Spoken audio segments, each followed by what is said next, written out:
ตรงมากพุทธอาชาตรงมากไหลขาพระนาของที่กล่าวทั้งหลายก็จะเป็นทุกคนในกองทัพโดยสม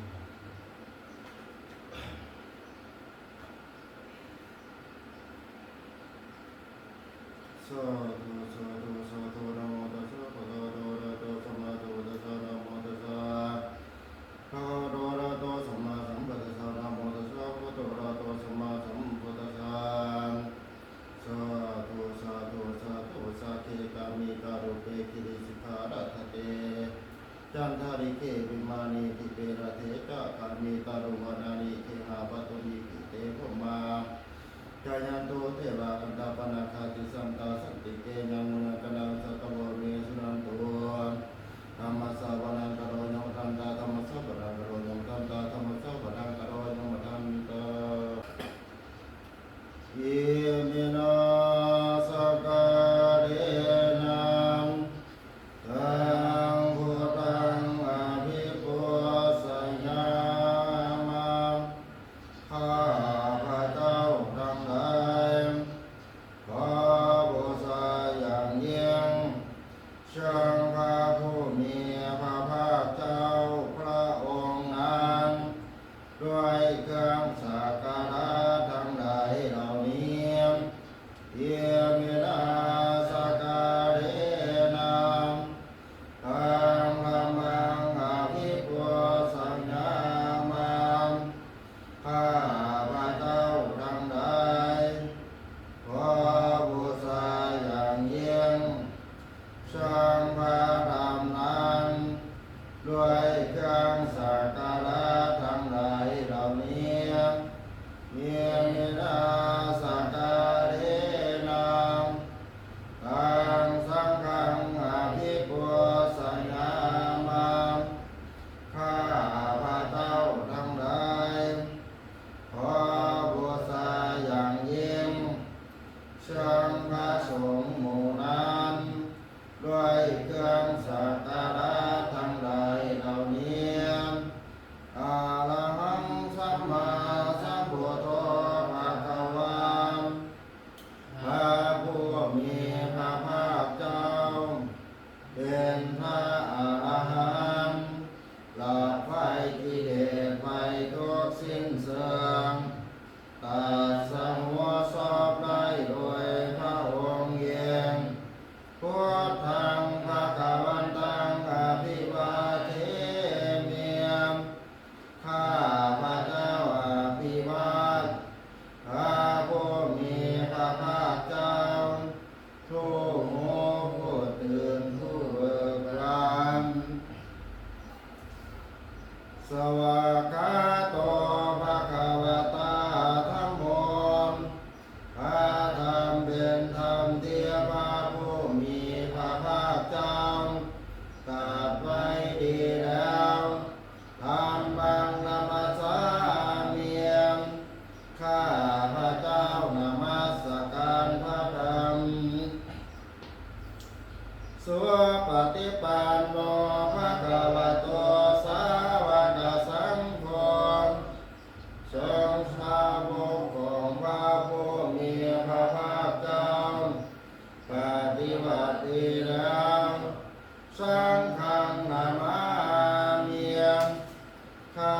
พระเจ้าน้อมน้อมพระสงฆ์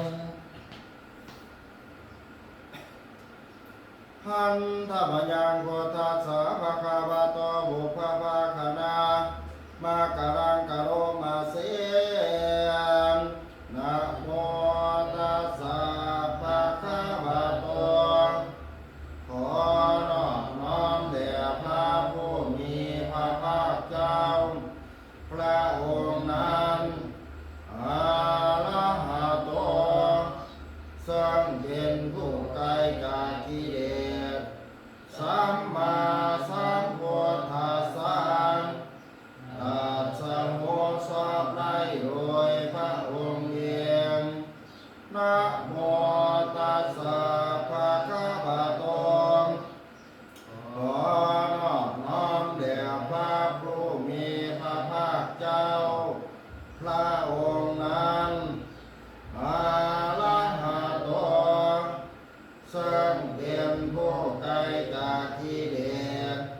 สัมมาสัมพุทธัสสะตรัสรู้ชอบได้โดยพระองค์เองนะโมตัสสะ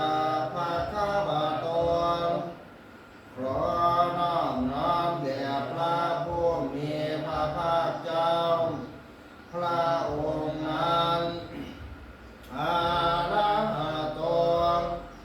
ซึ่งเป็นผู้ไกลจากกิเลสสัมมาสัมพุทธัสสะตรัสรู้ชอบได้โดยพระองค์เองพันธมยังพุทธานุสตินายังกโรมาเสตังโฆปนาภะคะวันตังเยวังกันตยานุทิติสัตโตอะภุคคโตก็กิตติศัพท์อันงามของพระผู้มีพระภาคเจ้านั้นไล่เปลี่ยนไปแล้วอย่างนี้ว่าอิติปิโสภะคะวันเพราะเหตุอย่างนี้เนี่ยพระผู้มีพระภาคเจ้านั้นอะระหังเป็นผู้ไกลจากกิเลสสัมมาสัมพุทโธเป็นผู้ตรัสรู้ชอบได้โดยพระองค์เองวิสาจารณสัมปันโนเป็นผู้ถึงพร้อมด้วยวิสาและจารณะสุขโตเป็นผู้ไปแล้วด้วยดีโลกาวิทู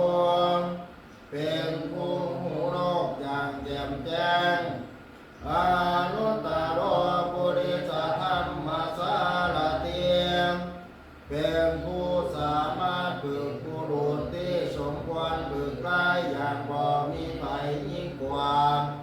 สัตตเทวมนุษย์สานัง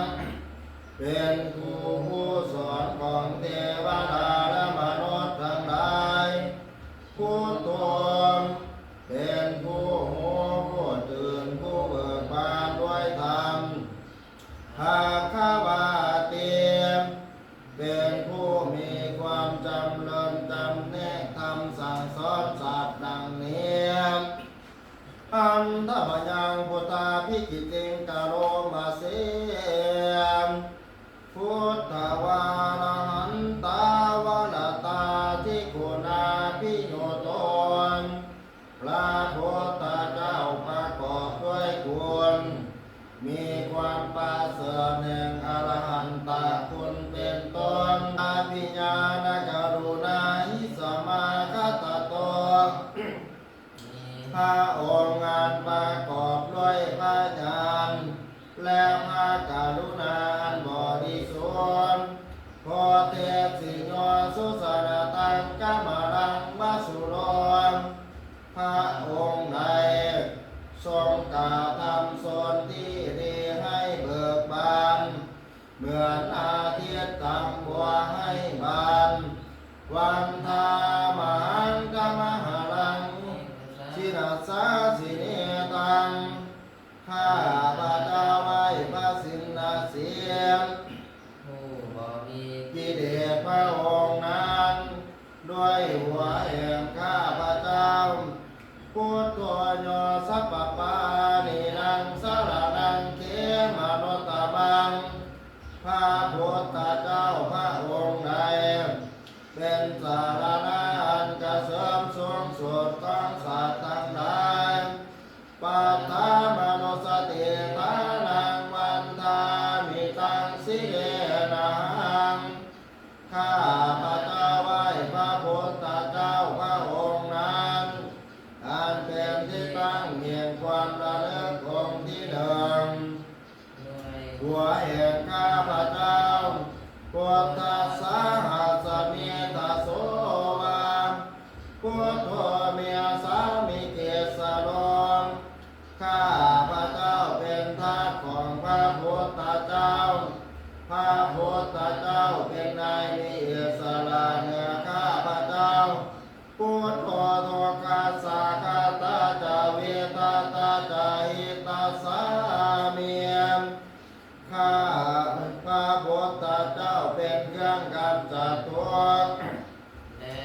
ไว้ซึ่งประโยชน์แก่ข้าพเจ้าพุทธัสสะหังนิยาติเมียมสรินันสิวิตังจิตังข้าพเจ้ามอบกายถวายชีวิตนี้แด่พระพุทธเจ้าวันทันโตหังจริสาเมียมพุทธเสวสุโพธิตังข้าพเจ้าผู้มาอยู่จากประพฤติตามสร้างความตรัสรู้ดีของพระพุทธเจ้านัตถิเมียสรนังอัญญังโอเมียสรนังบาลังอื่นของข้าพเจ้าบ่มี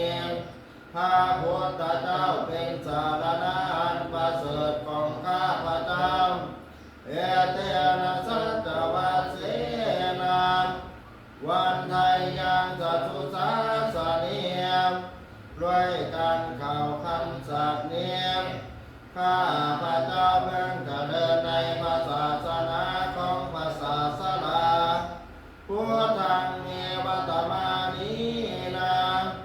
ยังปุญญังปัสสุตังอิธามข้าพเจ้าผู้ว่าอยู่ซึ่งพระพุทธเจ้าไล่ขนขวายบนในวันนี้สัพเพเปียนตาลาญาเมียมมาหิสวงตัสสะเตสะสามอันตรายทั้งปวงอย่าได้มีแก่ข้าพเจ้า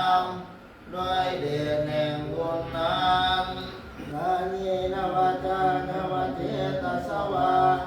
ด้วยกายก็ดีด้วยวาจาก็ดีด้วยใจก็ดีพุทเตอุกัมมังปะกตังปัญญายังกัมนาติเตียนานายังที่ข้าพเจ้ากระทำแล้วในพระพุทธเจ้าปฏิคันนั้นตุอาจยันตังขอพระพุทธเจ้าจงงดสังโทษดวงเกินนั้นการันตะเดสังบริตุงวะพุทเถเพื่อการสังรวมระวังในพระพุทธเจ้าในการต่อไปหันธรรมยังธรรมานุสตินายังกโรมาเสสวากขาโตภะคะวะตาธัมโมพระธรรมเป็นสิ่งที่พระผู้มีพระภาคเจ้าไล่ตรัสไว้ดีแล้วสันทิฏฐิโกเป็นสิ่งที่ผู้ศึกษาและปฏิบัติเพิ่งเห็นได้ด้วยตัวเองอาตาดิโกเป็นสิ่งที่ปฏิบัติได้และให้ผลได้บ่จำกัดการเอหิปัสสิโกเป็นสิ่งที่ควรกล่าวกับผู้อื่นบ้างท่านจงมาเบิ่งเถิดโอปานาญิโกเป็นสิ่งที่ควรน้อมเข้ามาใส่ตัวปัจจัตตังเวทิตาโพวิญโยหิเตียมเป็นสิ่งที่ผู้หูต่อหูได้สาพตนดังนี้หันธรรมยังธรรมาวิจิติงกโรมาเสสวากขาตตาทิกุณาโยคาวเสนาสญโยพระธรรมเป็นสิ่งที่ประเสริฐเพราะประกอบด้วยคุณคือความที่พระผู้มีพระภาคเจ้าตรัสไว้ดีแล้วเป็นต้นโยมาคาปกาปริยัติโมกขาเพตนเป็นธรรมอันจำแนกเป็นมรรคผลปริยัติและนิพพานธรรมโมกุโรกัปปตนาตถาตาริธาเรียมเป็นธรรมทรงไว้ซึ่งผู้ทรงธรรมจากการตกไปสู่โลกที่สวงวันธามหังกมหาลังวรธรรมเม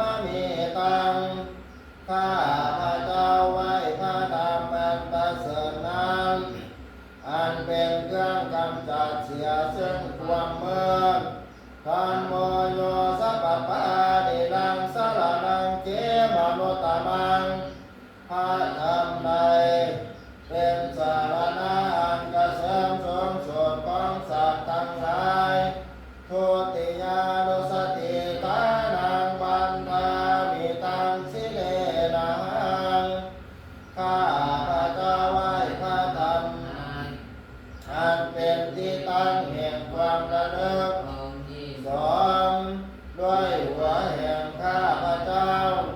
ธรรมัสสหัสสมิตาโสวาธัมโมมีสามิเกสรณข้าพเจ้าเป็นทาสของพระธรรมพระธรรมเป็นนายมีอิสระเหนือข้าพเจ้าธัมโมทุกขัสสะคัตตาจาวิคัตตาจาอิตัสสามิธรรมเป็นเครื่องกำจัดทุกข์และทรงไว้ซึ่งประโยชน์แก่ข้าพเจ้าธัมมัสสหังนิยาเทมิสริดังสิกิตังจิตังข้าพเจ้ามอบกายถวายชีวิตนี้แด่พระธรรมวันทันโตหังจาริสามิธัมมัสเสวสุธัมมตังข้าพเจ้าผู้มาอยู่จากประพฤติตามซึ่งความเป็นธรรมดีของพระธรรมนาทิเมสรนังอัญญังอัมโมเมียมสารณะอื่นของข้าพเจ้าบ่มีพระธรรมเป็นสารณะอันประเสริฐของข้าพเจ้าเอเตนะสัจวัชเชนะวันไทยยังสัตสุสาสเนียด้วยการกล่าวคำสัตย์นี้ข้าพเจ้าเพิ่งจะเดินในพระศาสนาของพระศาสดาธัมมังเทวธรรมานินายังกุญยังปัสสุตังอิตังข้าพเจ้าซึ่งมาอยู่ซึ่งพระธรรมไร้ขนขวายบนใดในวันนี้สัพเพเปียนตรายามีสุมตัสสะเตสะสังอันตรายทั้งปวงอย่าได้มีแก่ข้าพเจ้าด้วยเดชแห่งบุญนาเยนะวาจายาวาเจตสวาด้วยกายก็ดีด้วยวาจาก็ดีด้วยใจก็ดีธรรมเมอุกมังบะกตังบะยายังธรรมนาติเตียนนานัยที่ข้าพเจ้ากระทำแล้วในพระธรรมธัมโมปฏิคันหันตุอาจยันตังขอพระธรรมจงงดสังโทษล่วงเกินนานตาเรสังวะเนตุงวะธัมเมเพื่อการสังวรระวังในพระธรรมในการต่อไป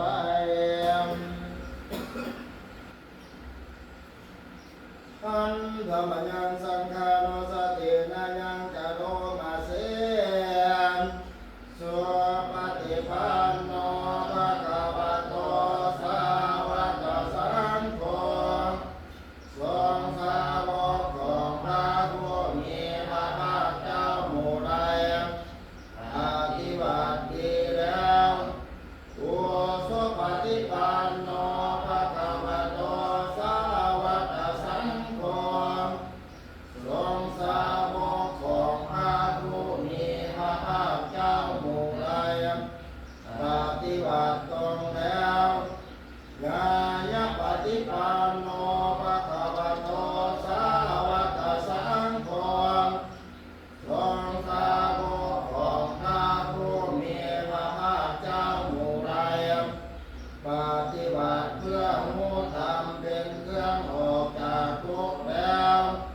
สามีเตปฏิปันโนภะคะวะโตสาวกสังโฆทรงสาวกของพระผู้มีพระภาคเจ้าหมู่ใดปฏิบัติสมควรแล้วญาติทางใกล้แก่บุคคลเหล่านี้คือกัตตาเยปุริสายุคาเนียตาปุริสาบุคลาผู้แห่งบุรุษสี่คู่นักเตียนตัวบุรุษได้แก่บุรุษเอสาภะคะวะโตสาวกสังโฆนั่นแหละทรงสาวกของพระผู้มีพระภาคเจ้าอาหุนายโยเป็นสง ควรแก่สักการะที่เขานำมาบูชาปาหุนเนยโยเป็นสมควรแก่สักการะที่เขาจัดไว้ต้อนรับกาคินเนยโย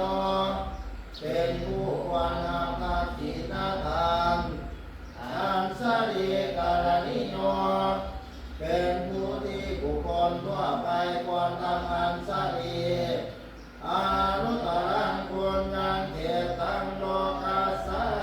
ติเป็นเนื้อนาบุญของโลกบ่มีนาบุญอื่นยิ่งกว่าดังนี้พันธะยังสังฆาภิกิติกะโลมาเสสัทธัมมาโสสุปฏิปัตติคุณาภิโยโตพระสงฆ์ที่เกิดโดยพระสัทธรรมประกอบด้วยคุณมีความปฏิบัติดีเป็นต้น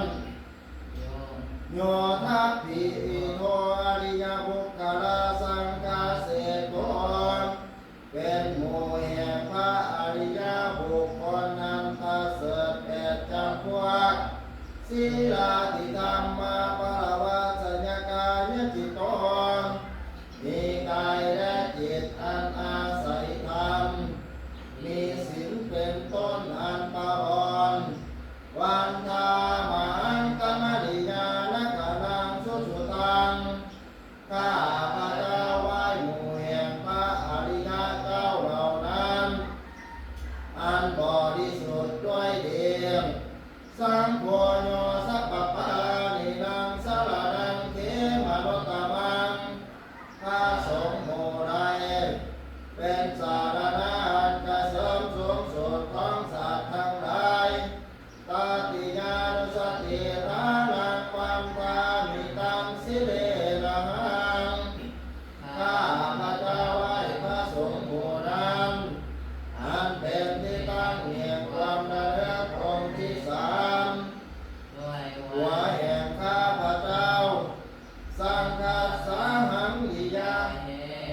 สังฆสาหังนิยาสังฆสาหัสสะเมตโสวาสังโฆเมสามิเกสโลนข้าพระเจ้าเป็นทาสของพระสงฆ์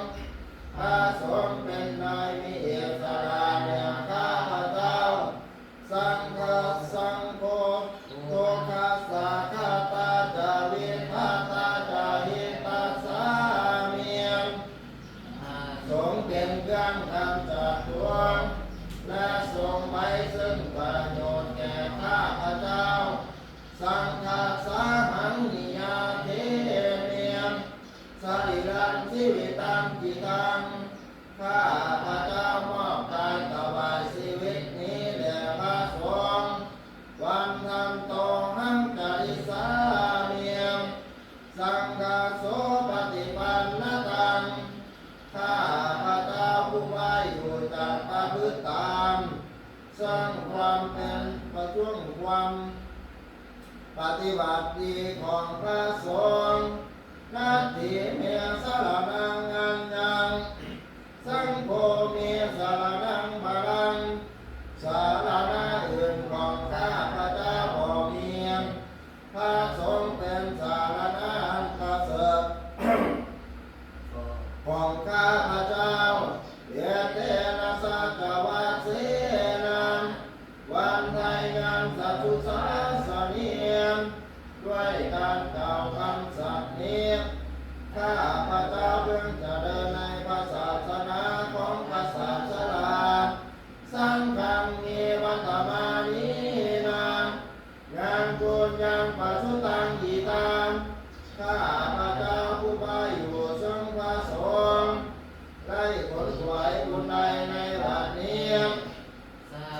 เพียงตาลายามีมาเห็นสุนตัสสะเทสะสังอันตรายทั้งปวงจะได้มีแก่ข้าพระเจ้าด้วยเดชแห่งบุญนั้นลานีนวัจจายวัจเจตสวาด้วยกายก็ดีด้วยวาจาก็ดีด้วยใจก็ดีสังเก อุกมังปะกตังมายายังนับนาติเตียนนาใดที่ข้าพระเจ้ากระทำแล้วในพระสงฆ์สังโฆปฏิทังนันตุอาจยันตังขอพระสงฆ์จงงดสังโฆความเกินนานทะเลสังวริตุงวสังเกเพื่อการสังความระวังในพระสงฆ์ในการต่อไปข้าพเจ้าเวทนาปะทังพนามาเสปฏิสังขารโยนิโสติวารังปฏิเสวามิเอายอมพิจารณาโดยละเอียดแล้วนุ่งห่มจีวรยาวาเทวาสิตัสสะปฏิฆาตายาเพียงเพื่อบำบัดความหนาวอุณนัสสะปฏิฆาตายาเพื่อบำบัดความร้อนลังสมัคสวัตตาสัพพสิเดงสัพพสัมปัสสนังปฏิฆาตายาเพียงเพื่อบำบัดเหงื่อทุ่งลมแดดและสัตว์เลื้อยคลานทั้งหลายเทวาหิริโกปิญญาปริสาธนาทังเพียงเพื่อปกปิดอวัยวะการให้เกิดความละอายปฏิสังขารโยนิโสวินลาปะตังปฏิเสนามิเอาย่อมพิจารณาโดยละเอียดแล้วสังวินทบาทนิวาทวายาบ่ให้เป็นไปเพื่อความเพลิดเพลินสนุกสนานนามทายาบ่ให้เป็นไปเพื่อความเมามันนั้นเกิดกำลังพลังทางกายนามนานายาบ่ให้เป็นไปเพื่อพลังนาภิโภสานายาบ่ให้เป็นไปเพื่อตกแต่งยาวาเทวาหิมาสกายตสิติยามแต่ให้เป็นไปเพียงเพื่อความตั้งอยู่ได้แห่งกายเนียบญาปนายาเพื่อความเป็นไปได้ของอัตภาพวิเหงสุปราติญาเพื่อความสิ้นไปแห่งความลำบากทางกายพรหมจาริยานุกหายา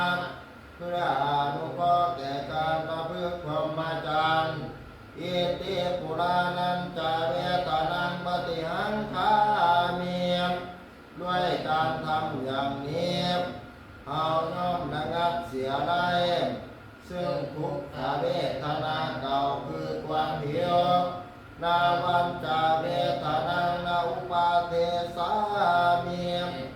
และขอทำทุกขเวทนาใหม่ให้เกิดขึ้นญาตลาจามีภวิสติอนาวัสตาจาภาสุวิหารโลจาเตียม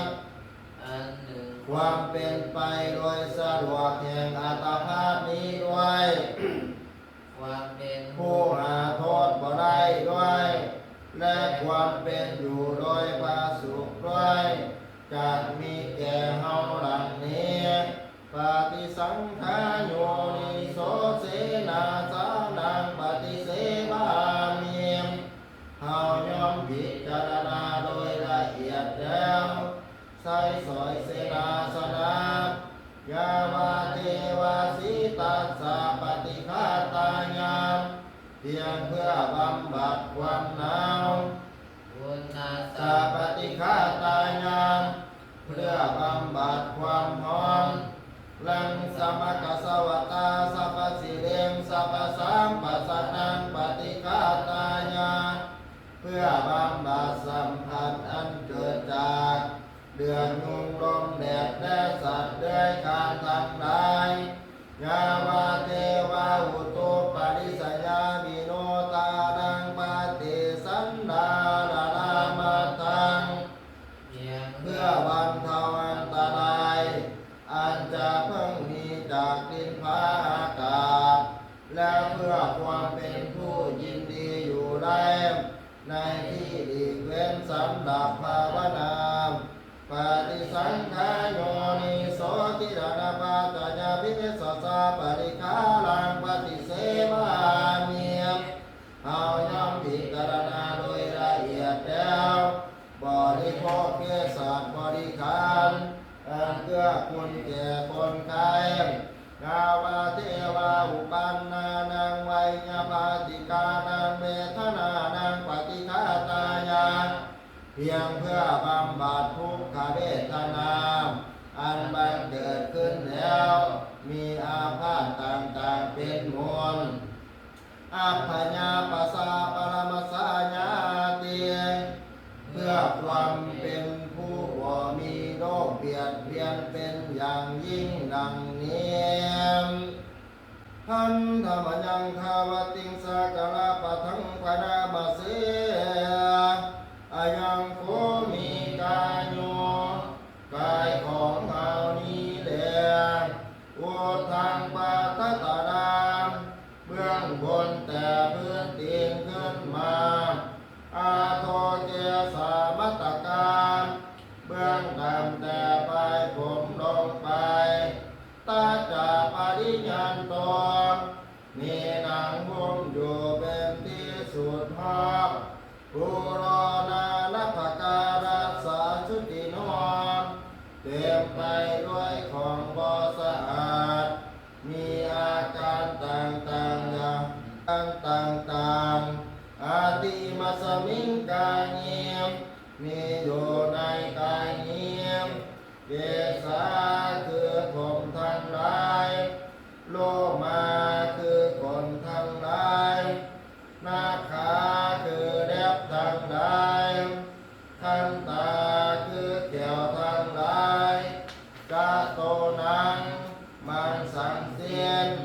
นาหาดูเอ็นทั้งหลายอาทิกาดูกทั้งหลาย